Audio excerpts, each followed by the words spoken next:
Bonsoir à tous, je m'appelle Lise et aujourd'hui on va parler bouquins. Donc je ne peux pas trop faire une mise à jour constante de mes lectures pour les points lecture en ce moment parce que c'est assez compliqué de trouver du temps pour tourner. Ça devient assez compliqué pour moi de m'occuper de tout ça en ce moment, mais voilà, on se débrouille comme on peut. Donc pour ce point lecture de début octobre, j'ai donc évidemment commencé par finir Full Metal Alchemist. Donc je pense que j'ai fini genre le 30 septembre ou le 1er octobre, quelque chose comme ça, parce que bah, j'ai vraiment pas mis beaucoup. J'ai vraiment lu de plus en plus vite, donc voilà, et je suis tellement contente. Encore une fois, hein, je me répète par rapport à la dernière fois, mais voilà, ça reste mon manga préféré. Et en plus, j'avais un peu zappé la fin parce que ça faisait très longtemps que je l'avais pas lu. Et là, oh là là, c'était trop bien. Voilà, je vais attendre encore 5 ans pour le relire, mais, mais c'était trop cool. Je suis trop contente. Et du coup, ça m'a relancée parce que j'étais un peu, pas une panne de lecture, mais je sais pas, j'avais pas la foi de commencer un roman et du coup lire ça, ça m'a relancé quoi. Et du coup après ça j'ai enfin lu La Clarté de la Lune, donc c'est le 3e tome du Clan des Otori de Liane Hearn. Oh là là, ça aussi c'était trop bien. Ce tome marque la fin de la trilogie de base, mais il y a 5 tomes. Mais, euh, mais là on est vraiment à la fin de l'histoire de Takeo. Enfin, je vous mettrai un résumé de toute façon, mais voilà, on est à la fin de l'histoire de Takeo et de Kaede, en gros. Mais c'est pas la fin de l'histoire. Alors, d'après ce que j'ai lu dans l'épilogue, euh, je pense qu'on va suivre dans les prochains tomes la génération suivante. Je suis trop contente d'avoir enfin terminé cette histoire. Et d'un côté, j'ai trop hâte du coup de lire la suite pour voir, pour voir ce qu'on peut rajouter à ça, quoi. Mais ouais, c'était trop bien. Il y avait un truc dans le 2e tome qui m'avait... je vais essayer d'expliquer ça sans trop spoiler non plus. Mais en gros, dans le 2e tome, il y avait une prophétie qui arrivait. Et moi, j'aime pas du tout quand il y a des prophéties dans les histoires. Parce que je trouve que du coup, ça... C'est pas que ça empêche les choses d'arriver. Enfin, je veux dire, ouais, ça empêche certaines surprises, quoi. Enfin, quand il y a une prophétie, ben, on se dit, bon, bah d'accord, alors il va se passer ça. Et qu'importe ce qui se passe, ben, ça va finir comme ça. Bon, voilà, quoi. Mais là, ça allait parce que il y a une prophétie qui est balancée, mais tout le monde n'est pas en mode ah oui, la prophétie.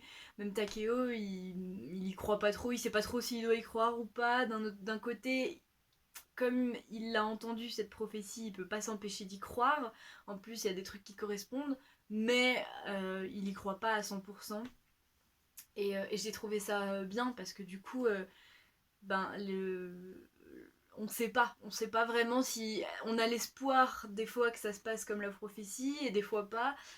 Et j'ai trouvé que ce tome était vraiment très bien, vraiment à la hauteur des deux autres. Ça reste vraiment une de mes sagas préférées. Je, voilà, j'adore, je suis trop contente. J'ai vraiment commencé cette série quand j'avais 12 ans. Bon, j'ai eu 3 tomes parce que j'ai pas tout lu à la suite, vous en doutez bien. Mais voilà, je suis trop contente d'avoir cette année repris et continué cette série et de l'avoir enfin terminée. C'est vraiment une histoire et des personnages qui que j'ai vraiment l'impression de beaucoup connaître, quoi, parce que je les connais depuis super longtemps.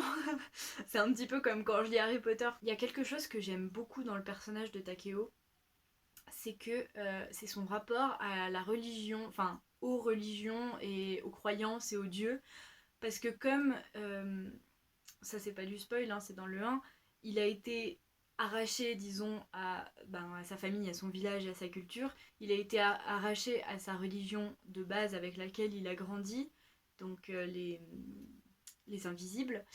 Et, et après, en fait, avec tout ce qu'il a vécu et avec les autres traditions qu'il a apprises, il a jamais, il a pas cru en d'autres dieux et en d'autres religions, mais il s'est détaché de sa première de sa première éducation religieuse quoi, et il a fini par plus vraiment y croire.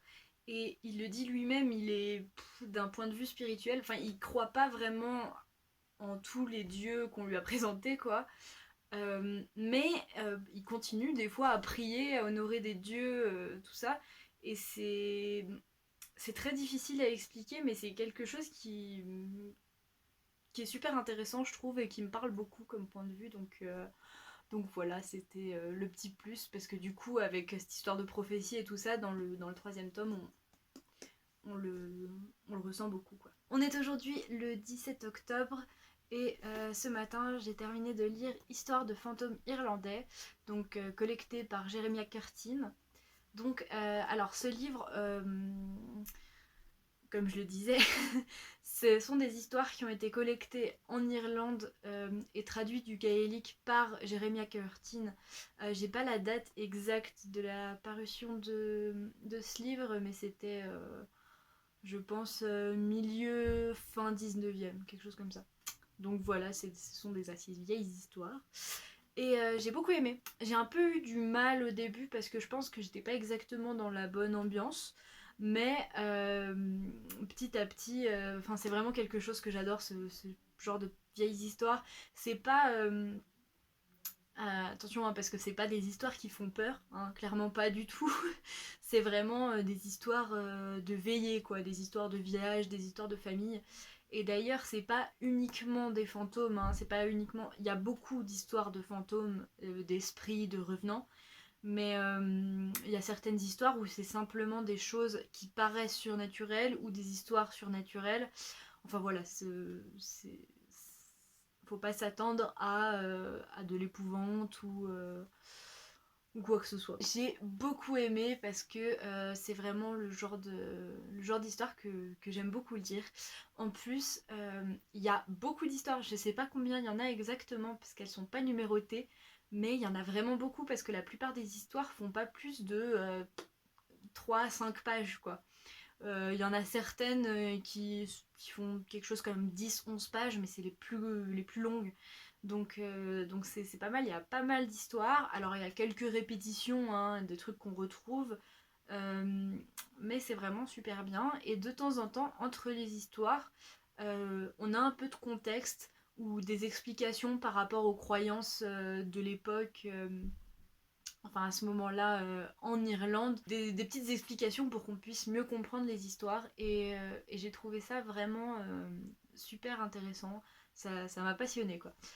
Donc voilà, c'est pas tout à fait ce à quoi je m'attendais, mais j'en suis quand même super contente.